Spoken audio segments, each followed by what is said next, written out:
My name is Stephan Pennington, and I am a professor in the music department at Tufts University.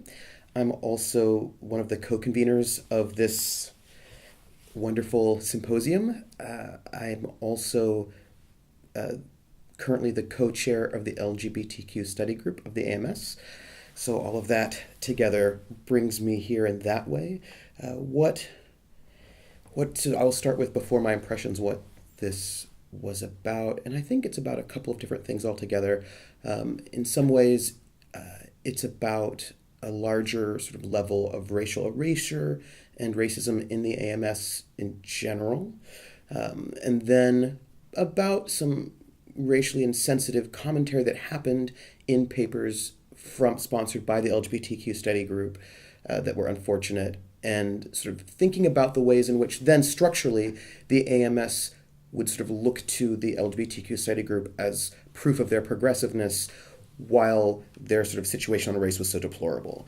And the study group not wanting to be used as an alibi for progressivism for an organization which isn't that progressive on the external level, but then on the internal level, sort of thinking about the ways in which our organization has not been has also sort of fallen into the same sort of patterns of racial exclusion and racism that the society as a whole has fallen into, and thinking, okay, well, someone needs to do something about this, right? Like, we can't just let this go.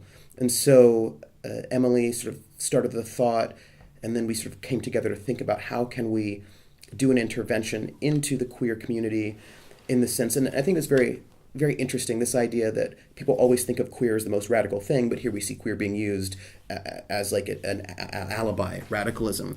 And so wanting to sort of think, let's put race back into sort of queer music scholarship in this moment, which also becomes a way to sort of, let's really interrogate race and deal with race within this sort of concept of queer music scholarship, and let's not assume that queerness is the most radical thing, and bring this thought back in. Which will be, which I think is important for the queer music scholarship community, which some of them really need some work on race. But then it also, we started developing this idea, and then as this idea develops, we start getting more and more sort of things happening within the society, and then also globally, in terms of sort of more in Black Lives Matter, sort of racial trauma, and then thinking that this becomes not only just this moment to address the ways in which queerness can be a radical alibi to erase racism and racial erasure, but also become a space where people can maybe come together and feel, people of color, especially scholars of color, can feel less alone, because there's so few spaces for scholars of color to be seen and be together and be able to speak and be heard. So that in some ways was the sort of ongoing, developing situation of this symposium.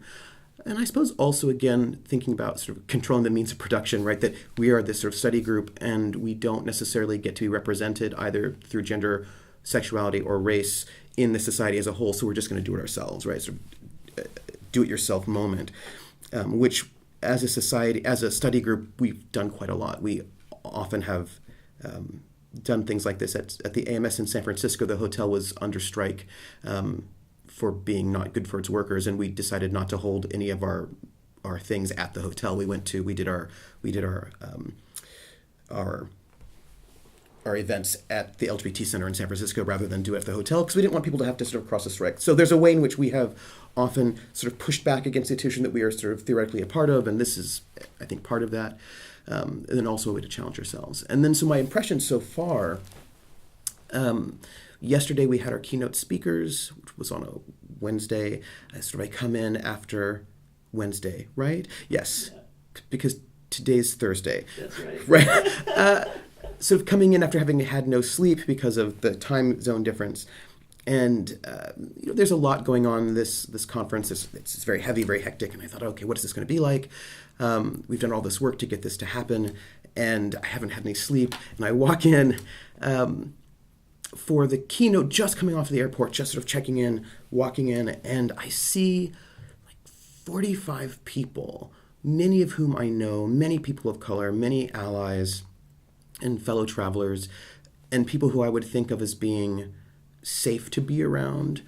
And I got teary. I teared up sort of thinking about, oh, this is a space where what I thought was, oh, the AMS is not going to be bad this year. Or at least there'll be a part of the AMS that won't be bad this year, because I'll have this space where it's not just the topics, but it's the people who are going to be welcoming and warm and understanding, and there'll be a critical mass of them, not just one person, right? So when you're in a panel and terrible things are happening in that panel, and there's that one person you can look at, maybe there's no one, but maybe there's just one person you can look at and be like, what is happening in this panel? Why is this happening? But I don't have to be the one person, maybe find the one other person that can think, well, what is going on? I can actually be in a whole room full of people, and the likelihood of something very sketchy happening is less, right? And so it was very nice to sort of,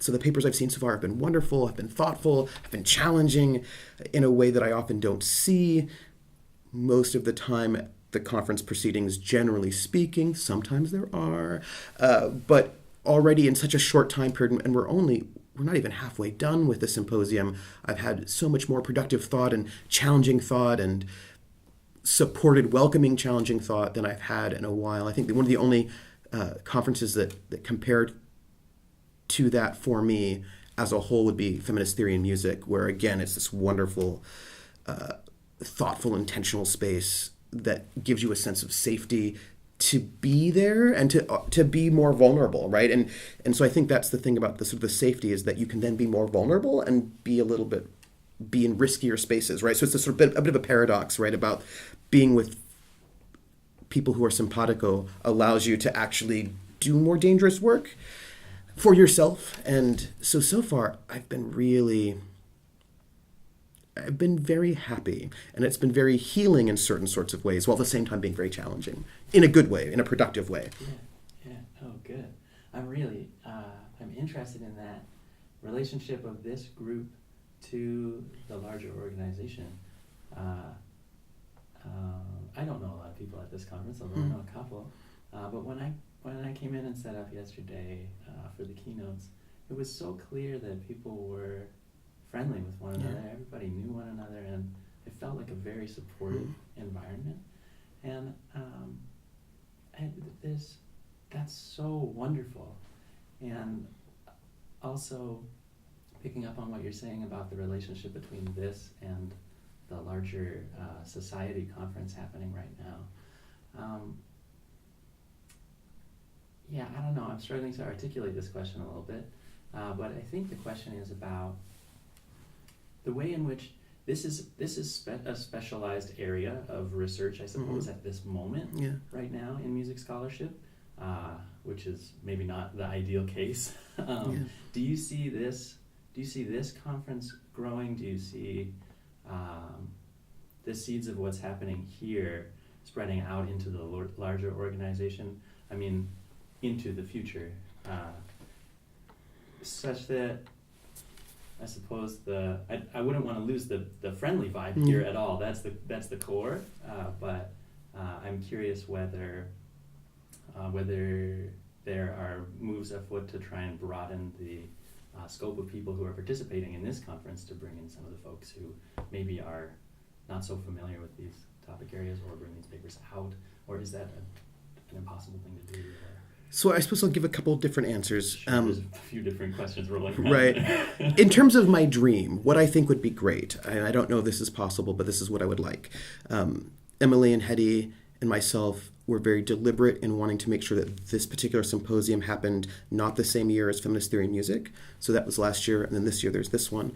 And in an ideal dream world, I don't know if it will happen. So this conference is, we talked to the Gender and Sexuality Task Force from the SEM, we talked to the Queer Resource Group from the SMT, and in an ideal world, every 2 years, this symposium would jump from one of those three society organizations, right? I mean, that would be, in my dream world, in 2 years, maybe SEM could host it, the symposium, and then 2 years after that, maybe SMT could host it, and then so every 2 years, there could be a sort of symposium that could happen.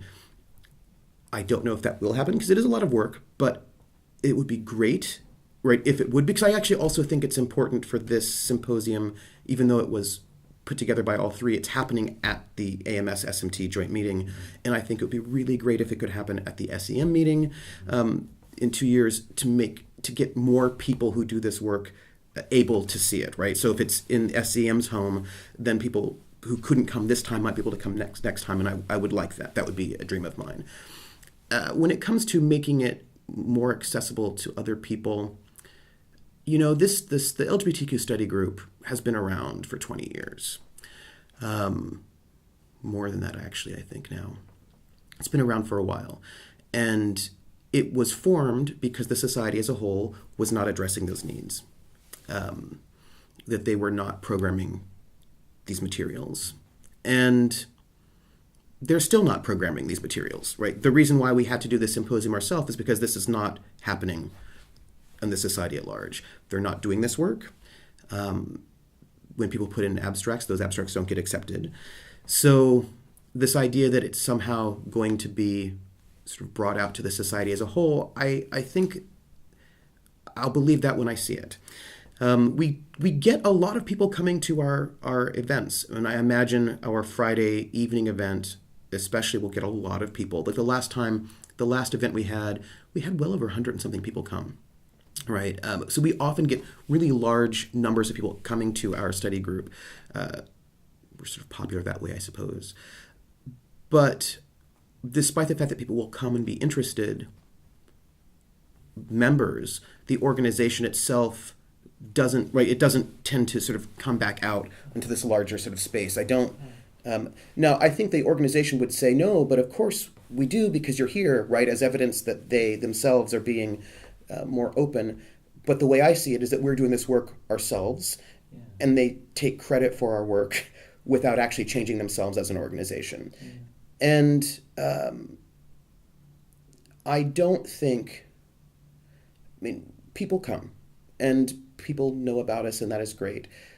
But I would resist any moves by the larger organization to take our work as their own. And I will not hold my breath to see more conversations about race, gender, and sexuality happening on the program level. And what I mean is, I think it's important to think that sometimes there have been some egregious things that have happened recently in the last 2 years. And so the society is talking about it, and I think they're going to have some meetings about sort of racial insensitivity. But the question becomes, that's interesting to have a conversation, but what do you program in your committee, in your programs? What papers are you showing? Who gets awards? And who's in the leadership? So, and then what's published in JAMS, right? And so having a discussion about being more racially sensitive is one thing, but until issues of race, gender, and sexuality are published in JAMS, are well represented on the program committee, that get awards, that are by the society itself, then I don't actually think there has been a change.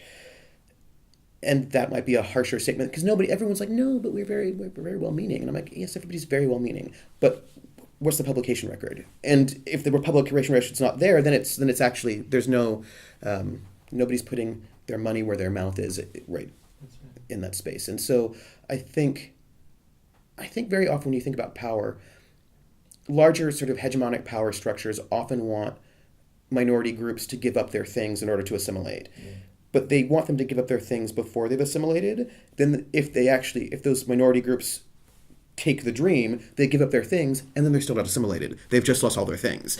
So as part of the study group and one of the co-conveners, it's important to me to say, well, once you integrate us, then maybe we'll think about it. But until then, we're going to keep doing these things that allow this work to be seen, that allow these conversations to happen. Because otherwise, right, I just don't think it's... And I was thinking about this thing you said earlier about this being a specialized and small area. But you know what is also a specialized and small area? Medieval music. And that's everywhere.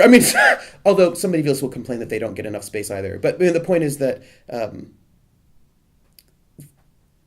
this is a society of people's small interests. And And I think that the proliferation of study groups, the LGBTQ study group is the first study group of the AMS, and now there are oodles of them, lots and lots of them. And I think that there are people in the society at large who feel uncomfortable with the proliferation of study groups because they think that it takes away from their power, right, within to sort of dictate what the program is like. But those study groups would not exist. There wouldn't be a Jewish music and study group, a music and dance study group, a popular music study group, if those groups felt that their needs were being met by the society at large. And I think a lot of groups don't feel like they're being met. So I feel really good about solidarity between study groups. The music and dance study group sort of contacted me about wanting to do a joint thing next year, and I try to support other study groups' sort of efforts in trying to sort of shift the institution. But the institution is difficult to shift. But it can happen. We will see. Yeah, right. I like this. I mean, it doesn't matter what I like, but but for what it's worth, I like the idea that you don't have to have either or. Yeah, that's you right. can work toward integrating these ideas and this approach to scholarship and these issues into the larger organization. Yeah. And also, there's a valuable place for the study group where people feel safe, supported in a smaller environment and can talk at a much higher level about these issues and concerns. That's right. I mean, I think that, yes. But I think about what happens when you have I was thinking about the SEM, right? And if you go to certain, the SEM is a situation where it's a huge organization. It's not a huge organization, but the scope of it is huge. And not everybody is a specialist in Quechuan, right? And so, but having a space where people who do that can come together and actually sort of talk about these things in a more detailed space is so wonderful and valuable, and you need that as well as having a larger space. And I think one of the tricky things about some topics is that some topics everyone thinks they know everything about, even though they've never done any reading or thinking on those topics. There's certain things that people think you don't need to do any work on to be able to talk about them with authority. And popular music, for example, is one of those topics. People think, oh, well, I live in the world, so I can just sort of talk about popular music without knowing that there's, there are things that people have been working through for quite some time. Like, what do we think about authenticity, and what do we think about sort of commerce, and how do all these things sort of work together, and how does globalism work? And those are conversations that people have been having. It's not just like, oh yeah, I've listened to the Beatles, I think they're really cool, let me go and now talk about it. And oddly enough, gender and sexuality, which seems some people would charge with being really, really theoretically heavy, people often think, well, I have a gender and sexuality, so, right, I can sort of just talk about it. And sometimes it's nice to just have a space where we can talk about these things without having to do 101 questions that are actually sort of offensive and harmful, which you can do, right? But sometimes you just don't want to do that. That's not this. Yeah, and so I feel really excited about being challenged in a way that I often am not challenged because I have to keep doing one-on-one conversations. And so I feel like this is going to be really productive. I'm already thinking about, oh, I could think about that, I could add that, oh, I should read that. And there's a real generating excitement. And it would be great if more people would be there, and they will be. They'll be there on Friday. But already, today's Thursday, we're getting people from the full conference already sort of creeping in, I'm seeing, even though they're having to come in early for it. So I'm actually very excited about the symposium, and we will see how the society as a whole progresses. We'll see. We'll see.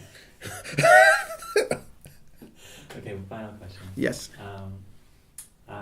One of the things that Hetty is interested to ask about, particularly of folks who are not coming from Canada to this conference, which that's probably most people. What do you think is the relevance of having the conference in Canada, in Vancouver? What are your impressions of the treatment of these issues in a Canadian context versus an American context, or versus an international context? What are your general impressions of Canadian approaches to race and gender? Do they differ in your mind from other approaches? Is there something Canadian that's at stake here in this conference? Well, I think for me, I'm very interested, and I for a really long time I've been interested in the kind of relationships between countries, especially other countries with the United States, in terms of what kind of work each country wants from other countries.